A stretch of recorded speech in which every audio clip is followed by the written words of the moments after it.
I'm Natalie, 25, and let me tell you about the day my entire world flipped upside down over a spilled drink and a tiny tattoo. I was carrying a tray of expensive wine to table 12 when my shoe caught on absolutely nothing, sending Bordeaux flying straight onto a Billionaire's crisp white sleeve. The man didn't even flinch, just looked at me with these calm gray eyes while I scrambled to clean the mess I'd made. Where are you watching from today? Drop your location in the comments below and hit that like and subscribe button if you've ever felt like your life was about to completely change. You'll definitely want to stick around for what happened next. You know how some people say they've had to work for everything they have? Well, I've been working since I could basically walk. While other kids were playing with toys, I was walking the neighbor's dogs for $5 an hour. Mrs. Peterson's golden retriever, Charlie, became my first regular client when I was 9 years old. Charlie was this massive, slobbery beast who had more energy than a toddler on sugar, but I loved that dog. $5 for an hour-long walk around the neighborhood was better money than most kids my age were making from allowances they didn't have to earn. When I turned 12, I started babysitting the Johnson twins every weekend. Tommy and Sarah were these adorable little tornadoes who could destroy a living room faster than you could say, snack time. But their parents paid well, and they always made sure I had dinner and a ride home. Mrs. Johnson even started recommending me to her friends. So pretty soon I had a regular babysitting circuit going. Friday nights, Saturday afternoons, the occasional date night emergency. I became the go-to babysitter for half the neighborhood. Then there was Mrs. Henderson next door. She was this elderly woman who had this gorgeous garden but couldn't maintain it herself anymore. Every Saturday morning, you'd find me on my knees in the dirt, pulling weeds and deadheading roses for $10 an hour. She'd make me lemonade and tell me stories about when she was young and how she met her husband at a church dance in 1953. Mrs. Henderson taught me that there's dignity in any honest work, and that a job done well is its own reward. My mom, Skylar, never really explained why money was so tight. She worked at the hospital as an attendant, pulling double shifts whenever she could get them. I'd watch her drag herself through the front door at 11 at night, her scrubs wrinkled and her hair falling out of its ponytail. She'd come home exhausted, her clothes smelling like disinfectant and that particular sadness that seems to cling to hospital workers. But she never complained. Not once. She'd just heat up a frozen dinner, ask me about my day, and then fall asleep on the couch watching late-night talk shows. I never complained about the work, though. Actually, I kind of liked it. There's something satisfying about earning your own money, you know? Plus, it meant I could surprise Mom sometimes with groceries she hadn't budgeted for, or help with the electric bill when it was higher than expected. I'll never forget the look on her face the first time I handed her $60 in crumpled bills to help with rent. She cried. Actually sat down at our kitchen table and cried like I'd just given her the world. The only thing that frustrated me was how closed off Mom was about our family, specifically about my father. Every time I'd ask about him, she'd get this distant look and change the subject faster than I could blink. "It doesn't matter, Natalie," she'd say, usually while busying herself with dishes or laundry or anything that would avoid eye contact. "What matters is that we have each other." Sweet sentiment, but it left me with a pretty big question mark where half my DNA should have been. I remember being 8 years old, sitting at our tiny kitchen table while Mom made pancakes from a box mix, working up the courage to ask her if my dad was still alive. She dropped the whisk into the bowl with a clatter and stood there for what felt like forever, just staring at the batter like it held the secrets of the universe. Finally, she said, "Some doors are better left closed, sweetheart." That was it. Case closed. Discussion over.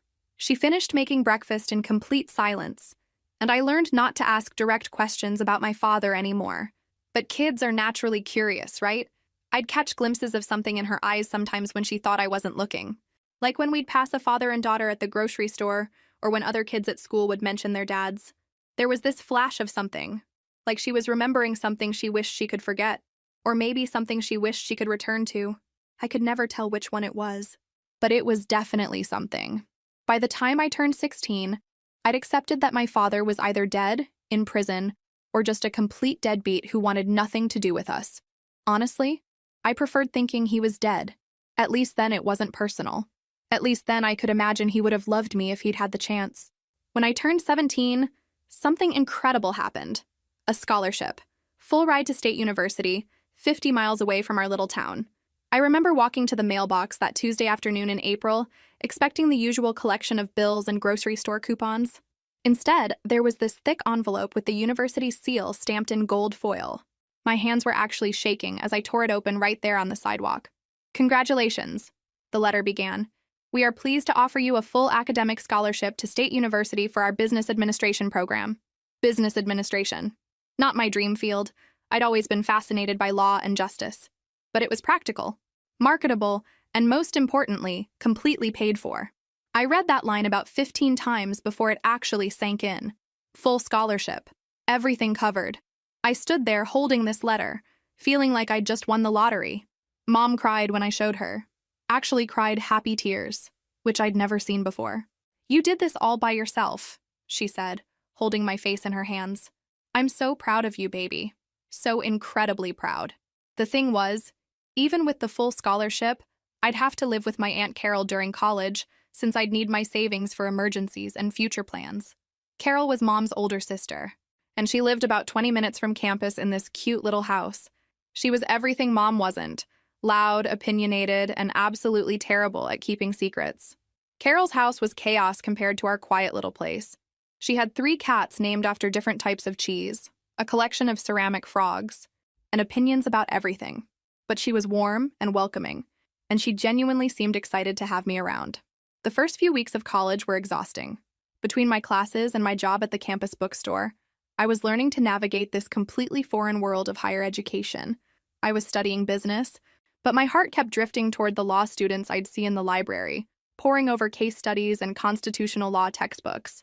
That's what I really wanted to study, but law school required an undergraduate degree first, plus money I'd never have. It was during one of those late-night study sessions that Carol brought me hot chocolate and finally opened up about Mom's past.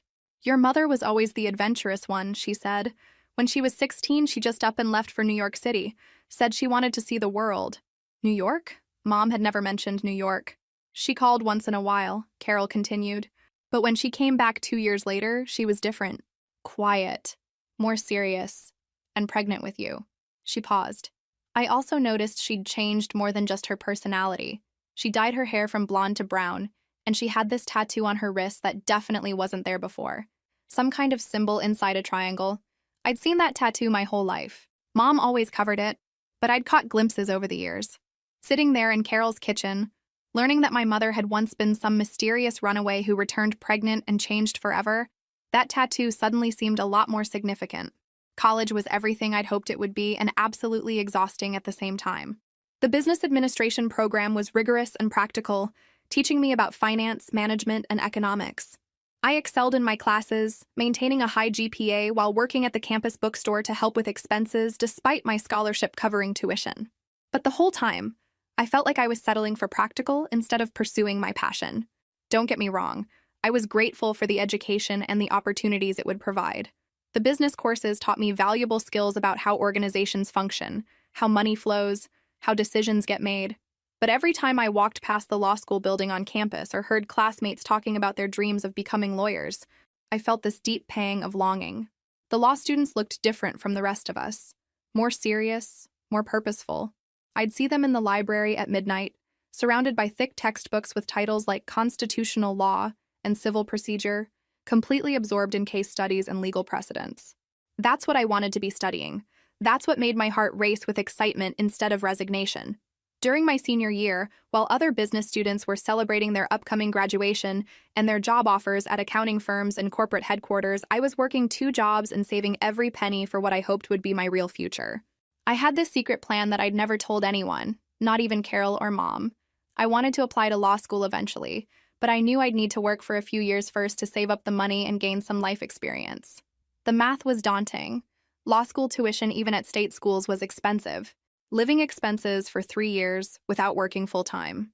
Bar exam fees. The investment required was enormous, and I'd already used up my one shot at a full scholarship for my undergraduate degree. After graduation in May, I did exactly what I'd planned.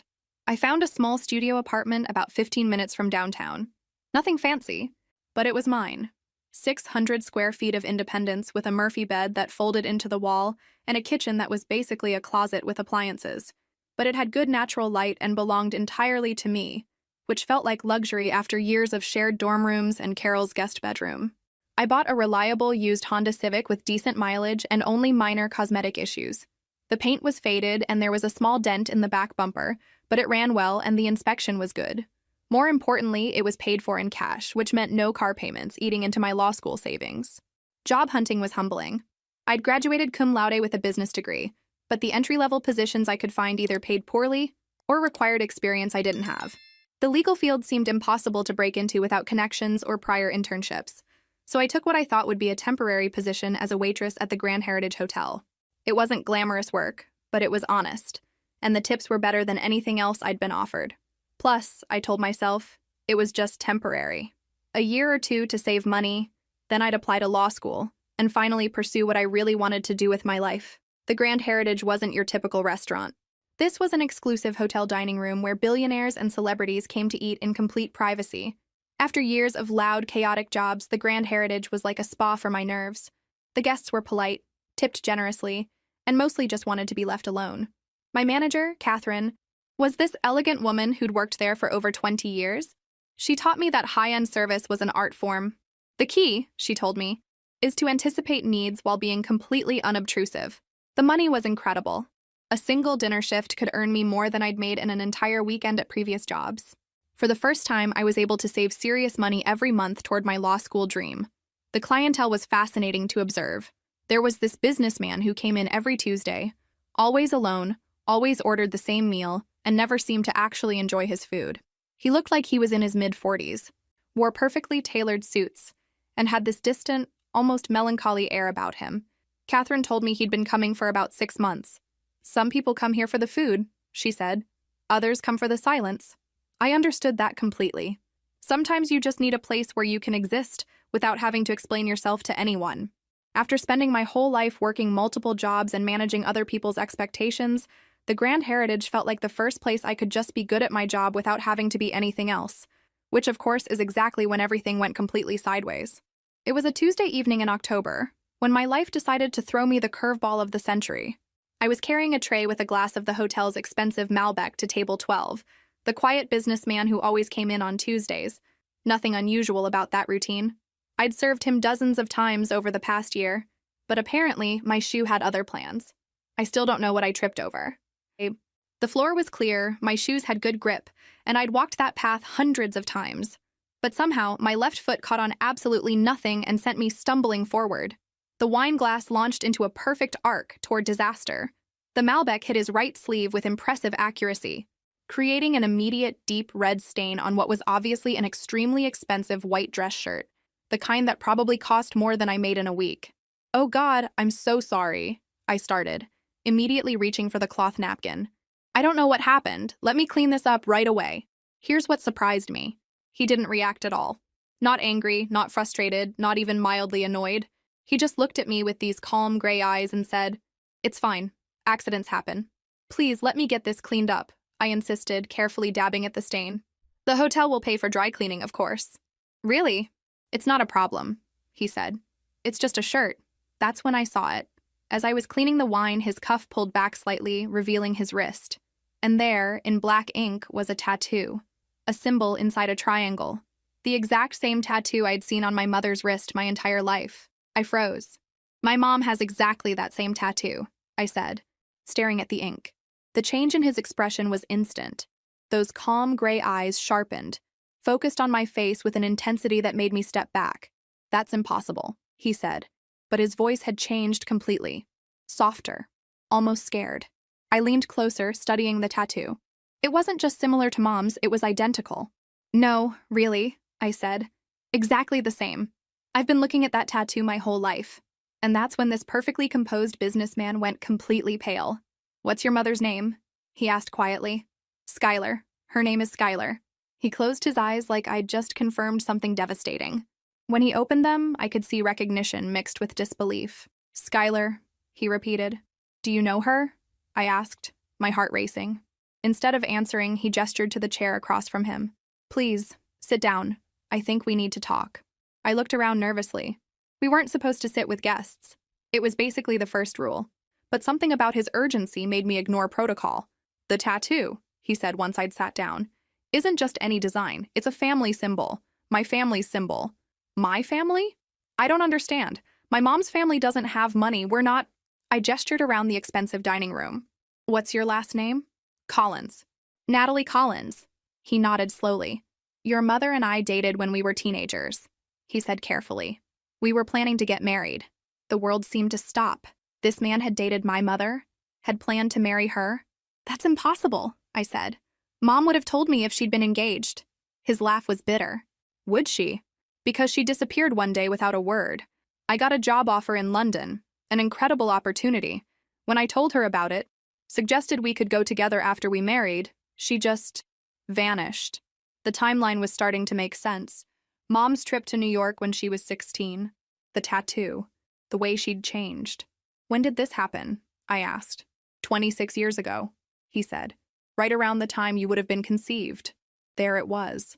The truth I'd wondered about my entire life. What's your name? I asked quietly. David Morrison.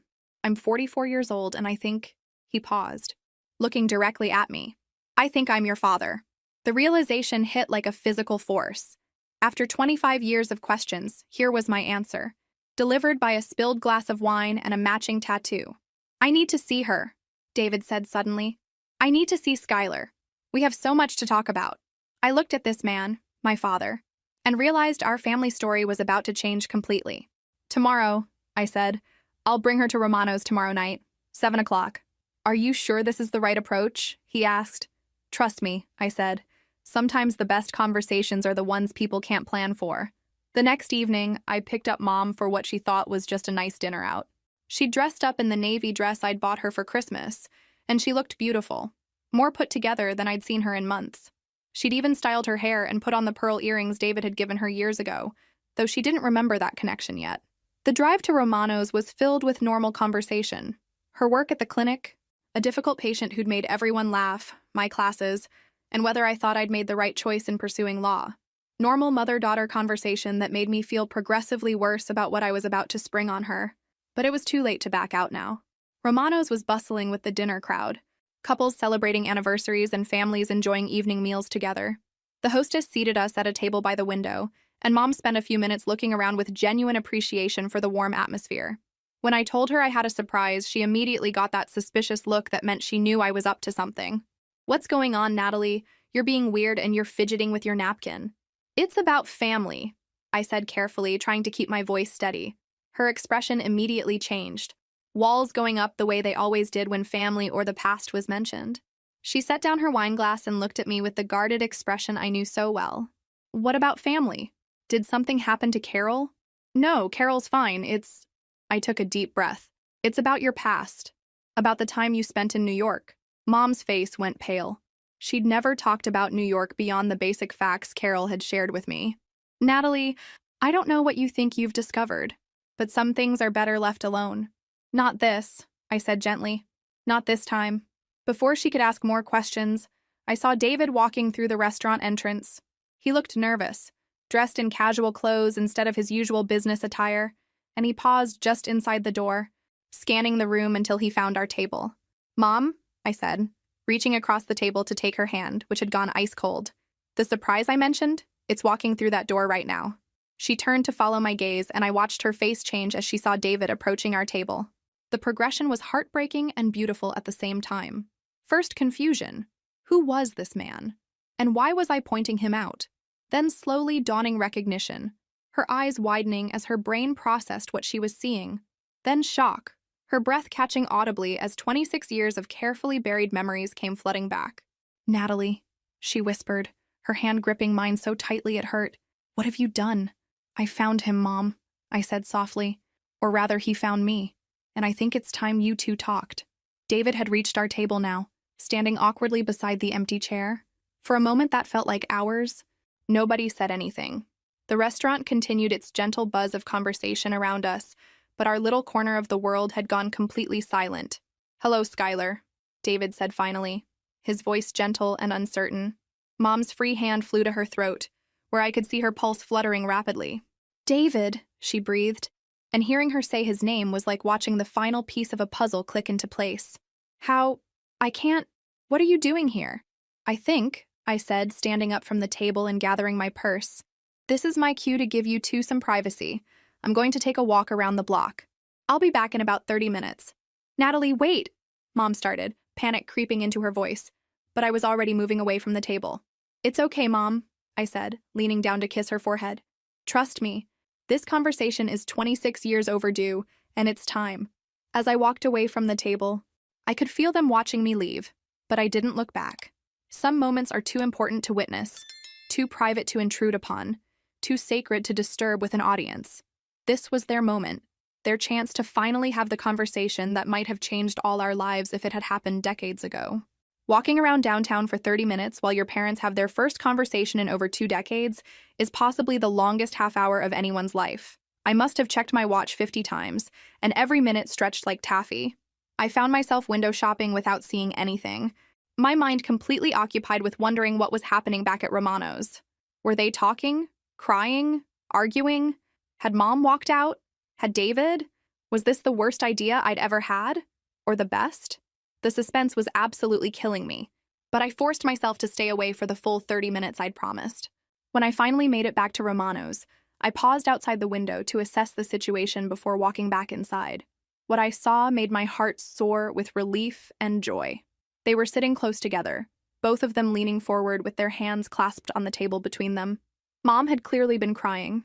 I could see the streaks of mascara under her eyes even from outside, and her hair was slightly mussed like she'd been running her hands through it. But she was smiling. Actually smiling? In a way I hadn't seen since I was little and still believed in fairy tales.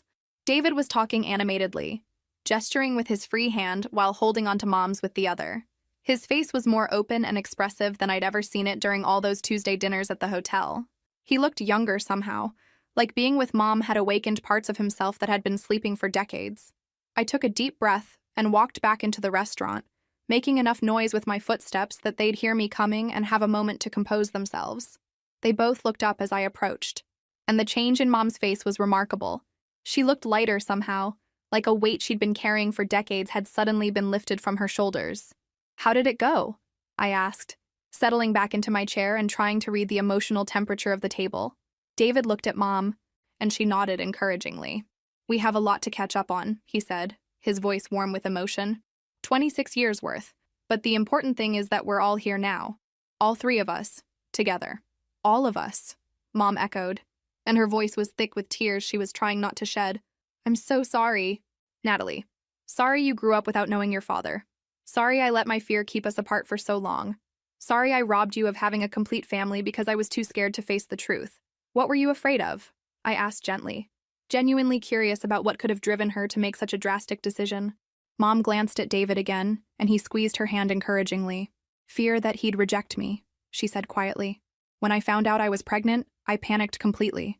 David was going to London. He had this amazing opportunity that could change his whole life, and I was just a scared 18-year-old who didn't want to ruin his future with my problems."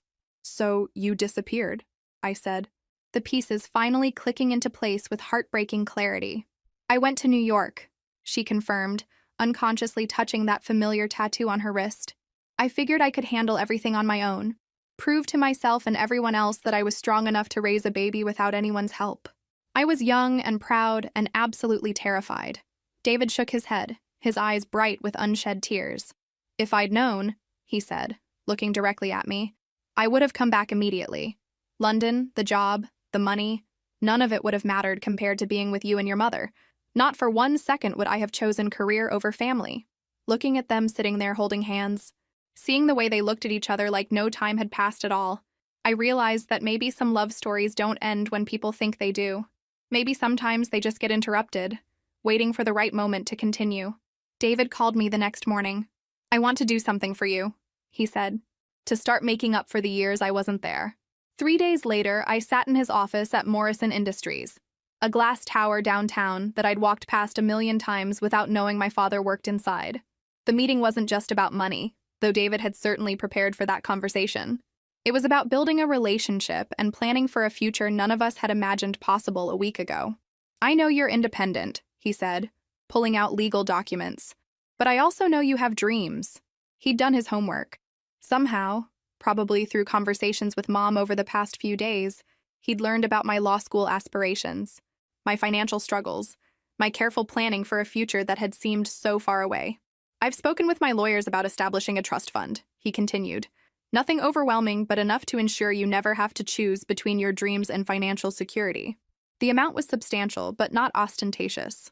Enough to pay for law school without loans, to live comfortably while studying, to start my adult life without the burden of debt that had shaped my childhood. There's also this, he said, sliding car keys across the desk. Your current car is reliable, but this one is safer. And I've put a down payment on a condo downtown, close to the law school. Close to here. Law school? I asked. I've had conversations with the admissions department. With your grades and background, you're an excellent candidate. There's a spot waiting for you next semester if you want it. I stared at the papers, the keys, the possibilities laid out in front of me. After years of working multiple jobs and carefully budgeting every penny, the idea of financial security felt almost unreal. I don't know what to say. Say you'll let me try to be the father you deserved, David said. I looked at this man who was offering me everything I'd ever wanted and realized that the most important thing he was offering wasn't money or education. It was family. Yes, I said. Thank you.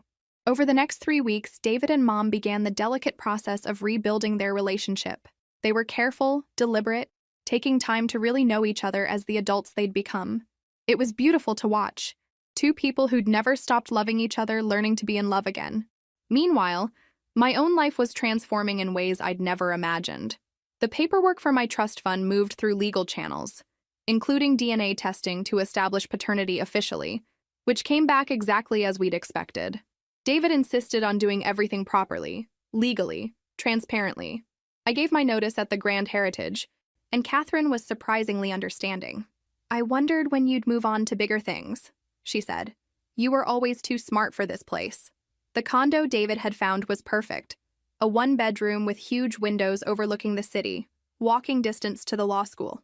Not too big, not too fancy, just right for a student who wanted to focus on her studies rather than impressing anyone with her living space. Law school orientation was everything I'd dreamed it would be. Walking into that first constitutional law class, surrounded by other students who shared my passion for justice and legal theory, I felt like I'd finally found where I belonged. But the best part was having parents who were proud of me. David came to my orientation, and both he and Mom helped me move into my new place. For the first time in my life, I had two people who were invested in my success, who asked about my classes, who celebrated my achievements. How does it feel? Mom asked one evening as we sat in my new living room, takeout containers spread across the coffee table. Surreal, I admitted, like I'm living someone else's life. It's your life, David said firmly. It's the life you always deserved to have. 3 weeks after that first dinner at Romano's, David asked to speak with Mom privately. I knew what was coming. I'd seen the way he looked at her, the way she lit up when he called, the way they'd been slowly rebuilding not just friendship, but romance. I have something to ask your mother, he told me beforehand.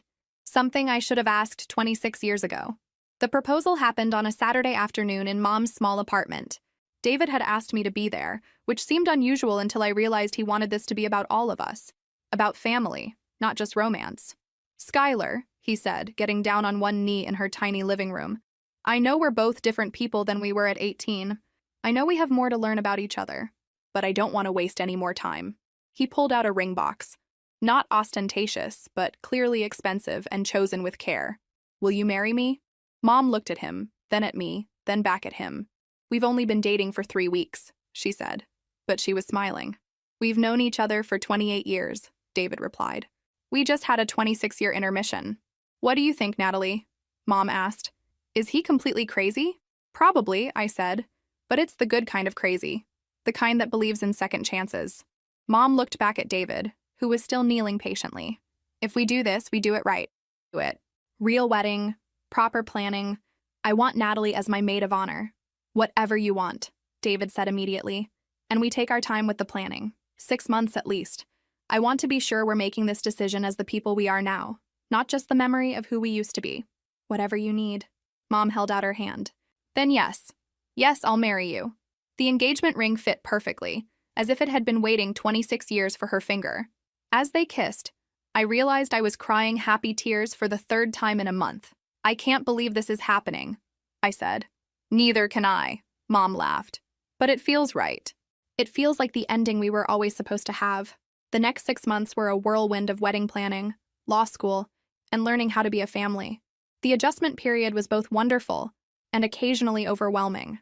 After 25 years of being just Mom and me, suddenly having a father figure involved in everyday decisions took some getting used to. I threw myself into my studies with a passion I'd never experienced before, finally pursuing the career I'd dreamed about since I was a kid, watching courtroom dramas and wondering what it would be like to argue for justice. Constitutional law became my favorite class, and I found myself staying late in the library, absorbed in cases about civil rights and legal precedent. For the first time in my academic life, studying didn't feel like work. It felt like preparation for my calling. David proved to be a wonderful father in ways both big and small. He came to my law school events, including a constitutional law debate where I argued about free speech protections. Seeing him in the audience, genuinely proud and interested in my academic achievements, filled a void I hadn't even realized existed. He helped me study for exams, and despite his business background, he was surprisingly good at helping me work through complex legal theories. But more than the big gestures, it was the small things that meant the most.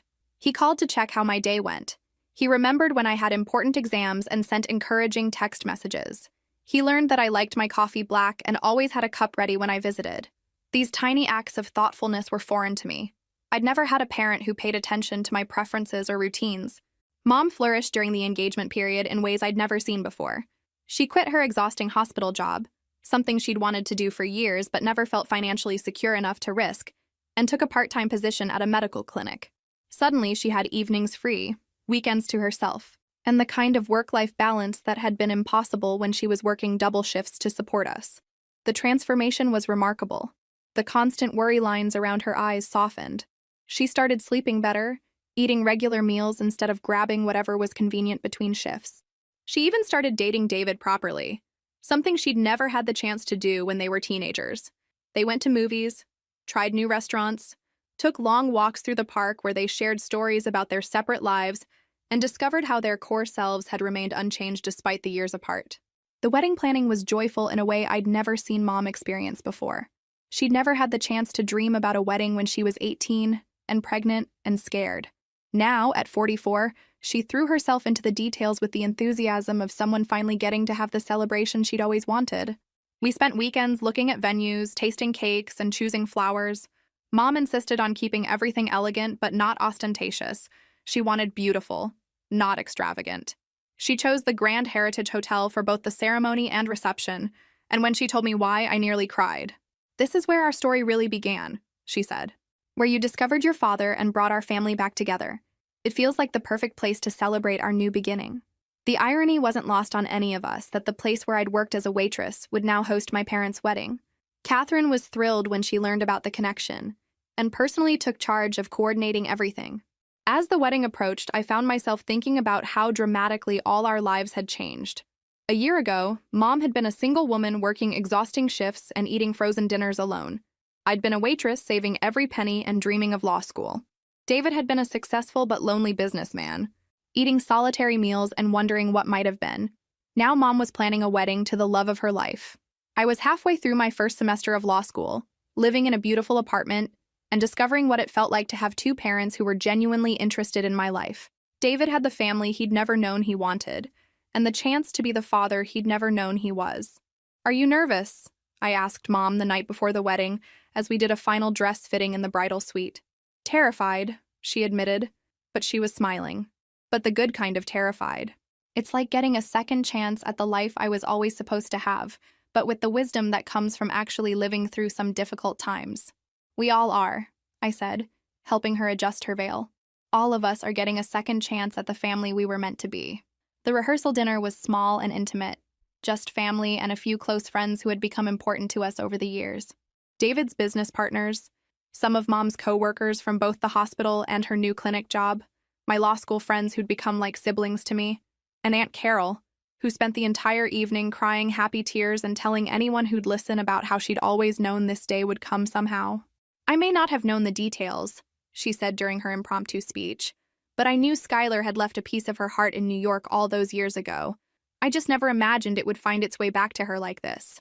"Tomorrow," David said during his rehearsal dinner speech, his voice thick with emotion, "I'm not just marrying the love of my life. I'm officially becoming part of a family I should have had all along. I'm gaining not just a wife, but a daughter who brought us together through sheer determination and maybe a little divine intervention in the form of spilled wine."